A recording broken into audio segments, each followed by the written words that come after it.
Hey everyone, today we're making sourdough breadcrumbs. I started making breadcrumbs from the leftover parts of the bread, the sourdough bread I make. So what you got to do is you take a Ziploc bag like this and leftover bread from your sourdough bread. So like sandwich loaf, that end cut nobody wants to eat. Maybe your bread sat out too long. Like you can see this piece here. It's like tapered cut. It was cut wrong. It never got eaten. It's starting to, 3-4 days old from your fresh sourdough. Just throw it in a Ziploc bag and you start collecting all these little pieces and end cuts.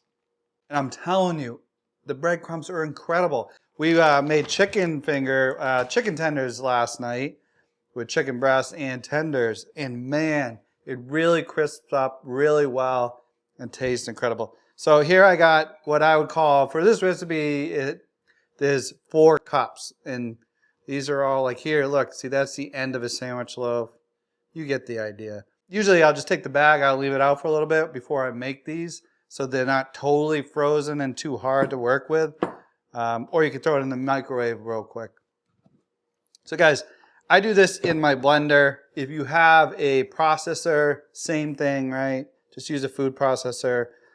This has an attachment, but so simple with the Vitamix just doing this. So what you're going to do is take all that bread, and this recipe calls for 4 cups, and this is about 4 cups. Now guys, this is like rough, right? I'm not exactly sure how many are here, but the goal is 4 cups for this recipe, all right? Now, seasoning. This is like an Italian breadcrumb, classic one you buy in the store. All right, so grab the recipe here real quick. First off, I got Italian seasoning. Just get yourself a regular Italian seasoning. I think it has basil. This has oregano, basil, marjoram, sage, some garlic, but just an Italian seasoning. And what I'm going to do for this amount of bread is 1 tablespoon. Now guys, this isn't exact. This is just pretty rough, right? So that's Italian seasoning. I got onion powder here, and I got half a teaspoon of onion powder. About half. Garlic powder, which is so good on so many things. Same thing. We're doing half a teaspoon. And guys, experiment with this. If you make these and it's not quite like as seasoned as you want, just add some more or add something different. I like to do 2 big pinches of salt, right?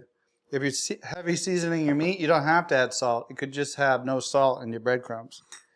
And the last of this is some fresh cracked pepper. This is like 1/8 of a teaspoon I add, but.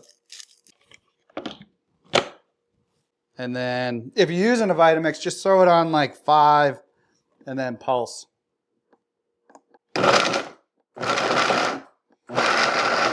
pulse will let it get those big chunks down. All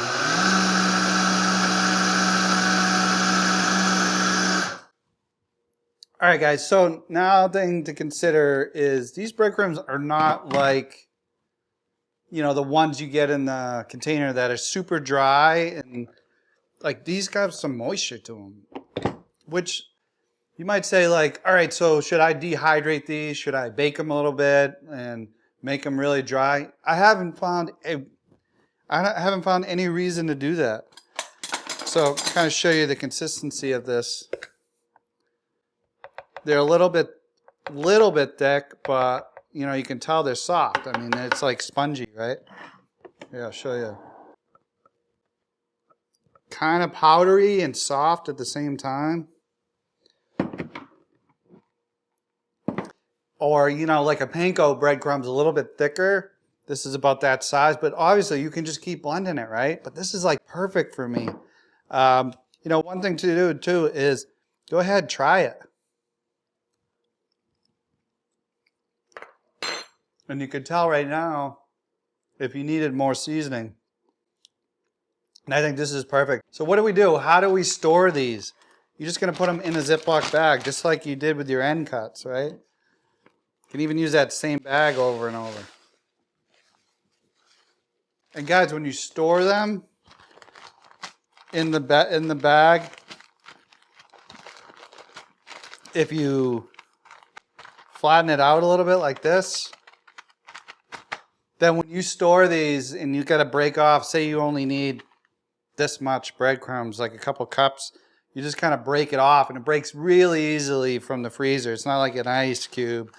It has some separation there and it'll just break really easily, and so simple to just grab what you need for breadcrumbs. So guys, that's how I make sourdough breadcrumbs. Try it. It's a game changer. The flavor is incredible.